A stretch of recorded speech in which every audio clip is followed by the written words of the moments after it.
Welcome to Central News, I'm Hilary Entwistle. In today's news, the New Zealand Transport Agency Board has approved funding for the construction of the Rangireire and Tamahiri Cambridge sections of the Waikato Expressway.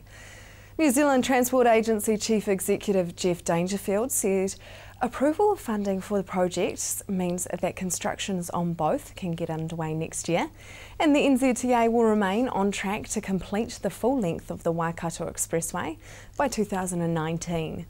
The Waikato Expressway is said to reduce travel times between Auckland and Te Rau by about 13 minutes, significantly reduce the number of deaths and serious injuries on the road.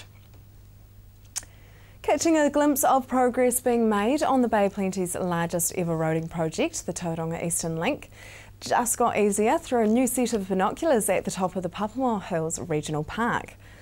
The binoculars were installed thanks to a joint initiative between Bay of Plenty Regional Council and the New Zealand Transport Agency. Bay of Plenty State Highways Manager Brett Glidden says 17 kilometres of the TEL is being constructed generally out of public view, making it difficult to see how much work actually has been done. Fortunately, the outlook from the Papamoa Hills provides the public the opportunity to see just how much progress has been made on the road of national significance. Waikato District Health Board's $500 million building project program, future-proofing the region's tertiary health needs for years to come, continues at pace next year. The building project started in 2005 and finishes in 2014. So far it's on time and on budget. Building Project Director Ian Wollstonecroft says the Mee Clinical Centre Stage 1 was the big one, but they still have Stages 2 and 3 to go. Stage 2 involves the completion of critical care with intensive care unit joining high dependency unit on level 4 and opening in May. Stage 3 work starts in the middle of next year and will see radiology on Mee Clinical Centre Level 1 by May 2014 and the end of the temporary corridor. The final stage also includes some reconfiguring of a recovery area for sterile supply stocks and staff rooms at Level 2 and 3. Now for our region's weather for the weekend, Saturday for you Hamilton will be cloudy with brief rain likely and light winds.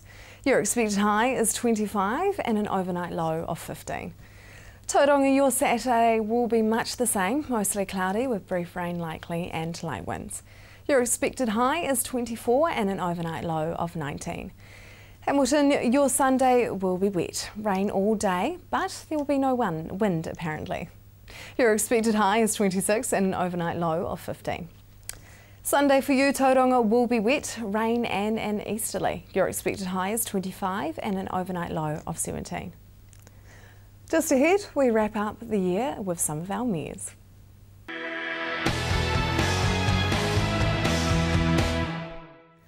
Welcome to Central News on TV Central.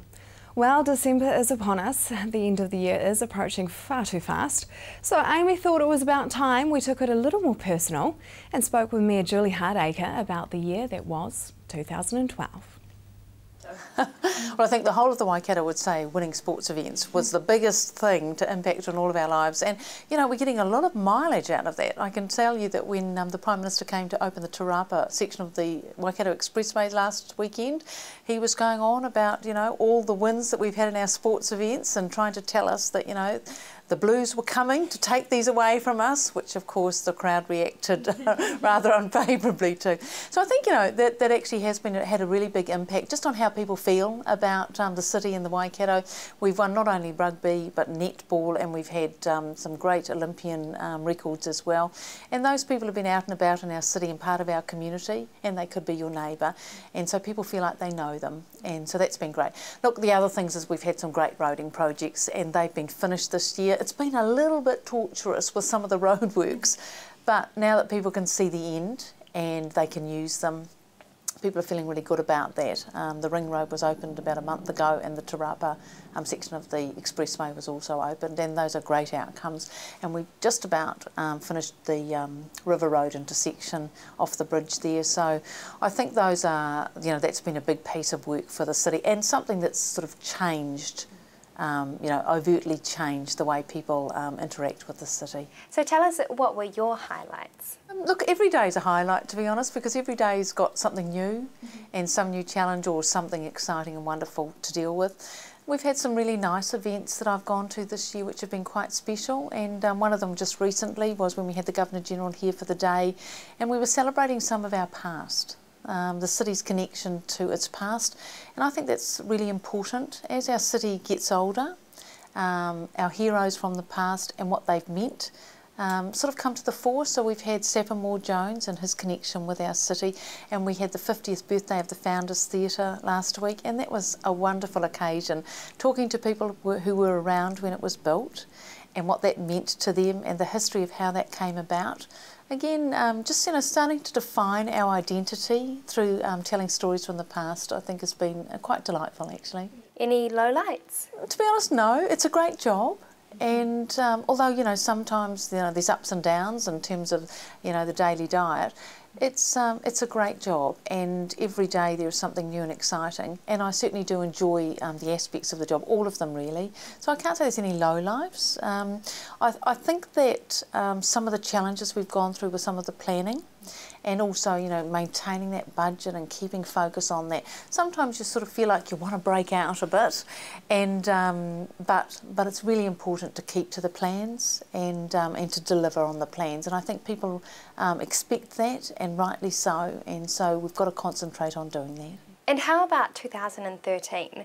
What plans are in the pipelines that we can all look forward to? Well, I think 2013 is going to be a fairly big year in local government. Not only is it the local government elections, but we've also got the changes to local government. So we've had the first round, has been implemented now, and the new Act came into force on the 5th of December, and we've got a second round coming next year. So there's quite a lot of work being done in the local government space.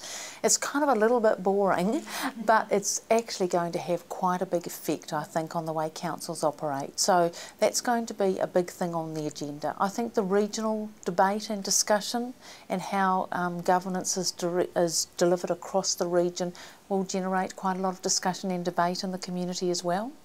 And for our challenges for the city next year are all to do with finishing off our planning, with our big district plan of course, and also the river plan that we've got underway, and just generally getting the planning finished and bedded down so that everyone's really clear about the direction for the next 10 and 15 years, even out to 50-year horizons that we're looking at.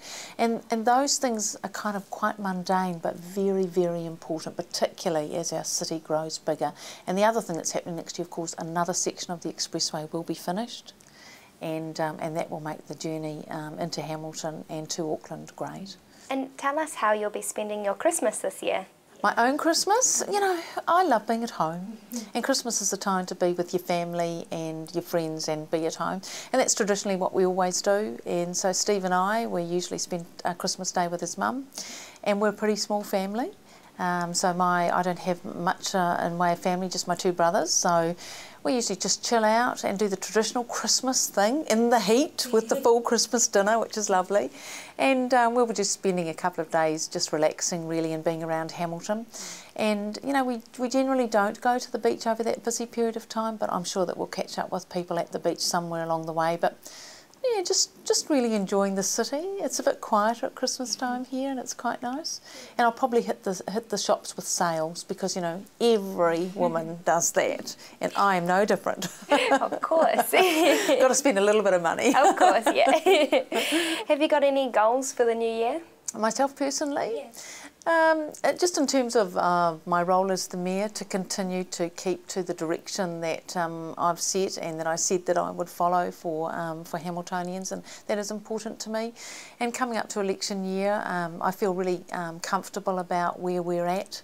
I think at the beginning, a couple of years ago, we had issues with the finances, and I feel really good that we've got those under management now, and we've got a good plan, to the extent that actually the Auditor General has made some very positive comments about Hamilton in Parliament with the annual report. So yeah, I'm feeling good about where we're at, and I think it's going to be another busy year next year, full of lots of challenges. But for me, it's about keeping to the plan that we have set and continuing to deliver those things we said we would to Hamiltonians. Wonderful. Thank you very much. much, Julie, and I hope you have a wonderful Christmas. You too, Merry Christmas. And, you know, Merry Christmas to everyone, all around the Waikato. You know, we're all in this together, and it's a great place to be, and I think we're very lucky in this region. So I hope everyone has a lovely, safe Christmas and spends time with their family. Just ahead, Hugh Vercoe.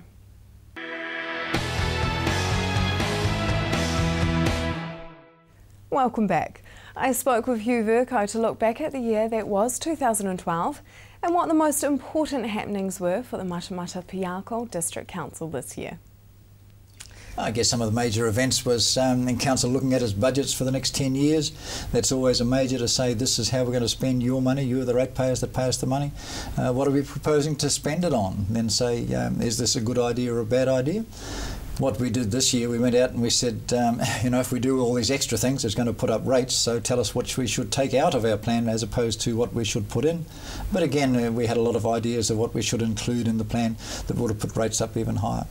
So it's conscious about the cost to the community. If the community wants something and are prepared to pay for it, then council will deliver it. But in a lot of cases, the community is saying, hey, keep your budgets down, keep your rate increases down, because there's a lot of people hurting out there. So what did you have to take out of the budget? We took out some of the things, and in Matamata we had $3 million for a new library in Matamata, and again the people were saying, hey, we've got a library, it works at the moment, there's no reason to spend $3 million, a lot of money, on a new library. We don't think you should do that. So council pulled that out, and they put $1.5 million into doing something at the Memorial Centre. Now that's a large building, it's the district hall that we've got there. It doesn't comply with current earthquake standards, and the roof is leaking. So do you fix the roof and then worry about the earthquake later, or do you try to do it all in one? And that's the plan at this stage, is if we've got to fix the roof, let's upgrade the earthquake at the same time. Now, what was the main points to come out of the representation review? The representation that we'd review, we're required to do every 6 years. And what we have to say is this a fair way of having elected members to represent the community that's in there? So you start with a blank piece of paper and you say, all right, here's Matamata Piako. We've got 3 towns, we've got 3 distinct communities. Where do those people relate to? So you do a sample of people and you say, where do you live and where do you go to the doctor, where do you go for your vet, and get an idea of the centre that they relate to. And of course some people that live on the boundaries, they may go in a different direction than you thought they would, but you're always going to get that. So you start off by saying, we need a mayor, so therefore the mayor is elected at large across the whole of the district, and that's the first part of where you go. You then look at how many councillors you need. If you go for a ward area, which is what we've done, which we've had 4 councillors from Matamata, 4 from Morrisville, 3 from Tiara, they have to have a balance of community that they are looking after, i.e. you can't have 1 councillor in Matamata looking after 1,000 people and 1 in Tiara looking after 2,000 people. There's got to be a relevance, they call it plus or minus 10%. So we looked at that and decided that about 11 councillors was the right number, and that would fit within the 443 area. So that's your next stage. You then look, should you have a rural ward? A lot of farmers say there should be a rural ward. We looked at it and at the end of the day said, no, we don't believe in a rural ward. We then have to ask the question, do you want a Maori ward? If you had a Maori ward, you would have 1 Maori representative for the whole of the district. Again, a lot of iwi said, we're not too sure about 1 representative only, we'd like more than that. So that didn't fly. And then the final one was, do we need community boards? And again, council looked at it and said, for us it's a duplication of process and people there to represent the community. We've proposed to disestablish them. The community boards have said, hey, we had value. So the commissioners come up from Wellington, listen to both sides, and we'll make a decision at the end of February. So that's all, he's gone away and starting to make his decisions and there's no more hearings or anything? That's right. The 3 people that came on the commission will make a final binding decision and say community boards will either remain or they will be disestablished. So currently debated quite a lot is the proposal of the Te Aroha Event Centre. Yeah. So, I mean, people are saying that they don't want their rates going to something in Te Aroha. What's your argument to? Well, the Tiara rates have been paying for facilities in Matamata and Morrinsville for, since 1989 when we came together as a community. Matamata's got a very good sports centre with swimming pools in there. Now that is paid by the district, so therefore Tiara people are paying for that. Tiara doesn't have a large pool, it has a leisure pool, but there. We've got Heaton Stadium in Matamata, we've got Morrinsville Event Centre. Tiara people are paying for both of those facilities. Tiara has no facility, so therefore, instead of saying to council, you need to build us one for $4.5 million, they said, if you give us a $2 million grant, we will raise the rest of the money, build something for whatever they can raise, and then council takes over the ownership. Now, if the community says that Matamata should rate for their own facilities and Morrinsville their own and Tiara their own, yes, you could, but then you lose the benefit of having a district. Yes, well, so what has been your favourite moment for the district in 2012? Coming on TV Central and talking to people and understanding what's going on in the area and trying to explain things. That would be my greatest moment. Well, we love having you here. So what big things are happening next year? The main thing that can happen, well, we've got elections next year, so therefore people will decide who they want to represent them. There looks like there could be a few changes in Morrinsville with people standing down. Matamata, I'm not sure at this stage, and Tiara, I'm not sure at this stage. But I think it's the 12th of October next year is the election day, so that'll be a big thing. The other thing, of course, is this reorganisation of local government, and I predict that it is going to happen. It won't happen before October next year, but it will happen before October 2016, the following elections. Matamata Piako could well be either split or enlarged upon. Either of those I don't believe will be for the benefit of the people currently in Matamata Piako. Yes, well, it'll be interesting to see what the Local Government Act does do. Thank you very much, Hugh. Pleasure to be here, and a happy Christmas to you and everybody out there listening. Coming up next, our footage of the Hobbiton opening.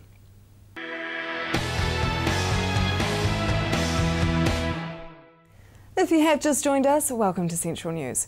For something a little bit different for the last episode before our holiday season special, we thought we would show you the rest of our footage of the Eyesight Gatehouse opening in Matamata. So what do you guys think of our event here today? That's pretty cool. It's pretty awesome. I hear John Keys cutting the tape for the new information centre, and I mean the Hobbit's been huge for the region, and it's really cool they've been able to tie everything in today. Have you actually ever been to Matamata before? Yeah, well, we do a lot. We live in Cambridge. Yeah. We're not far away, you know. We bike here. We're not foreign to this part of the country. Yeah, hey, we've been here many times, and it's a great little town. Get out of Cambridge, come over here to a cafe or Sunday brunch, and as we say, we bike through here a lot of times and bike past Hobbiton all the time. So yeah, it's a pretty cool, and you know, love living in the Waikato, and it's a really great place to live. But I bet you've never seen it like this before. No, that's a fair statement. Well, I hope you guys enjoy the day, and all the best with all your signing and meeting John Key later. Yeah, maybe. John, if we're lucky.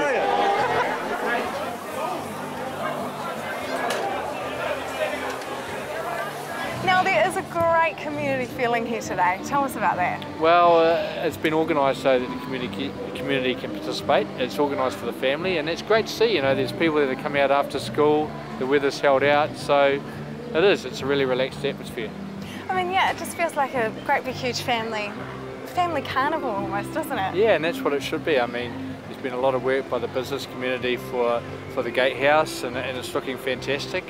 And everyone's getting into the atmosphere, the music's is going so well, and so yeah. So you haven't had any problems then? No issues, not expecting any issues. No, I don't think you should expect any. It just feels like such a lovely day. Yeah, and we're lucky we've got an alcohol ban, and that helps us, you know. Yeah, absolutely. Everyone's just enjoying what's happening here this afternoon and tonight. Well, thank you very much, and good luck with it all. Cheers. Not that I don't think you'll need it anyway. Hope not. No, we'll be fine.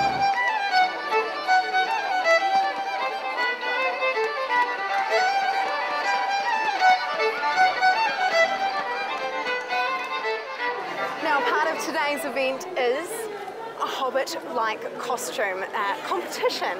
But Judy and Hunter and Ella actually haven't dressed up as Hobbits per se. What have you dressed up as, Judy? Oh, well, we kind of tried to dress up as Hobbit because of the hairy feet, But yeah, I'm a bit tall. I think they're better hobbits than me. So Hunter, tell us about your costume? Well, I got this from the $2 shop, and I got my dagger from the $2 shop, and I got my dagger from the $2 shop, and I got the hairy feet from the Cocker Spaniel. Now tell me about Ali. Why don't you tell me what's on your feet there? Fur. From who? My dog Bailey. Now, was Bailey upset about you cutting his fur? Well, who thinks the Thompsons made the best effort?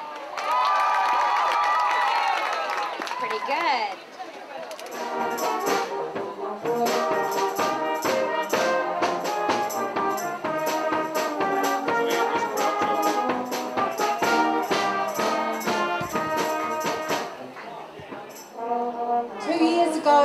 Our committee had a dream, with our main objective being to stop traffic. And we believe that this magnificent building will certainly do just that. We have to thank so many people. To George Hickton, who understood our dream.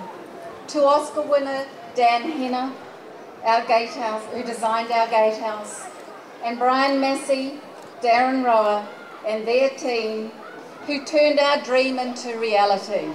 Thank you, good afternoon everybody. Hey, it's neat to see so many people here. Welcome to all of you, those who have come from just down the road in Tower Road or somewhere close, those that have come from overseas, no matter where it is, you are at the real, authentic, the one and only, the Hobbiton. This is the authentic Hobbiton, and that's where you've come, and thank you very much for coming. Thank you for sharing with us in the celebration that we have here this evening. The celebration is pretty fantastic as we open this magnificent building that has been built here right in the main street of Maramara. And it's something that has a lot of people have given time and effort to do it. The PRA that have driven it, Russell Alexander behind me, Brian Massey again, who has helped drive it there, all the people that have come together to do it. So if you've come here to be part of Hobbiton, to be part of the experience, may I suggest that you book out your calendar for at least 1 week, because there's an awful lot to see, and don't just leave in a hurry, because you're now with friendly, warm, welcoming people in Maramara, and it's nice to have you here. Well, it's great to see you. So look, we have been down the road this afternoon, obviously with Russell at Hobbiton. It looks absolutely magnificent down there, and the incredible thing is, having seen the movie last night, it looks better in real life than it actually does on the movie, and that's saying something, because Peter Jackson's done a fantastic job. So when you get a chance, go along and watch An Unexpected Journey. I'm sure you'll absolutely enjoy it, and if you can see it in 3D, even better. It's incredibly lifelike. That is the news for today and for the year of 2012. Next week we will be bringing you our holiday season special, and we will be back to normal programming on Monday the 21st of January 2013. Thanks for joining us this year. I'm Hilary Entwistle. Have a lovely evening and a fantastic weekend.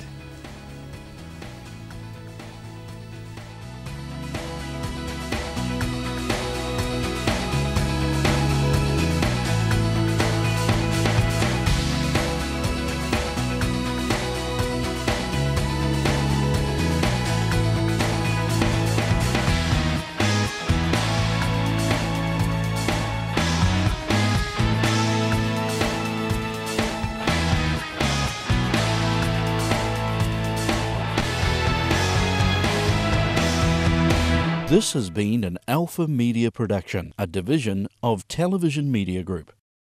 Supporting local content so you can see more of New Zealand on air.